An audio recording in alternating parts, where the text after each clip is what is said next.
En Suisse, c'est environ 200 gardes-pêche qui travaillent quotidiennement pour préserver le château d'eau. La première chose que je vais voir, c'est déjà le fond de la rivière, si je vois des poissons, si je vois des insectes, si je vois des oiseaux. S'il y a de la mousse en surface, si elle est translucide, si elle est plutôt quelque peu turbide ou qu'elle montrerait des signes de pollution.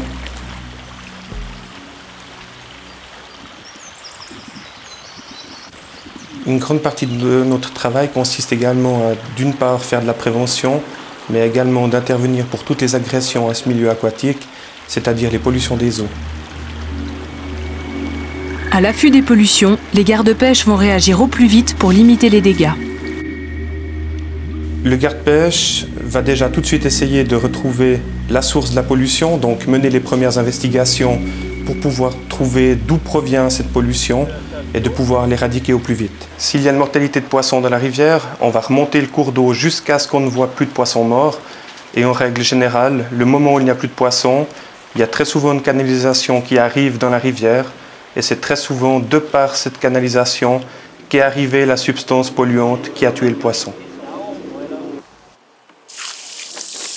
Donc ça peut être des détergents comme des produits chlorés, donc de l'eau de javel et autres substances du même type.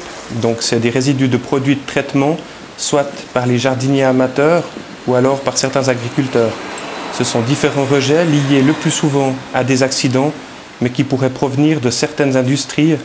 Donc toutes ces substances-là qui, à un moment ou à un autre, s'écoulent à travers les canalisations d'eau claire. Les conséquences, elles sont désastreuses pour la rivière, puisque là, dans le cas présent, c'était de l'eau de javel en très grande quantité qui s'est déversée dans cette rivière et ça a tout tué. Donc ça a tué tous les poissons et également toute la microfaune qui vivait dans ce cours d'eau sur plusieurs centaines de mètres.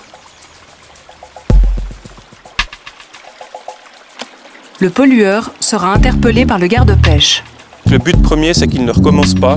Donc ça, c'est déjà la première chose, c'est de lui expliquer les bons gestes qu'il faudrait faire. Et puis, ma foi, quand il y a une mortalité de poisson, c'est effectivement cette personne, elle doit assumer, entre guillemets, sa méconnaissance. Et puis, malheureusement, c'est une personne qui sera dénoncée. Des pollutions comme celle-ci, les gardes-pêche en rencontrent des dizaines par année. Elles sont encore trop souvent causées par des produits nocifs qui s'écoulent à travers les grilles d'eau claire. Les grilles, on les côtoie au quotidien, donc elles sont devant notre habitation, elles sont dans les cours d'école, elles sont devant notre bureau, donc elles servent en fait à évacuer les eaux de pluie. Mais il y a beaucoup trop de gens, enfin par mes connaissances, qui croient que ces grilles et la canalisation qui se trouve en dessous aboutissent dans une station d'épuration, ce qui n'est absolument pas le cas, puisque dans la grande majorité des cas, ça aboutit directement dans une rivière. Le métier du garde-pêche, c'est vraiment pouvoir intervenir lorsqu'il y a quelque chose qui ne va pas, pour pouvoir dire quand tout va bien, de pouvoir démontrer en fait à la population que les rivières sont vivantes et puis que c'est un bien inestimable pour tous.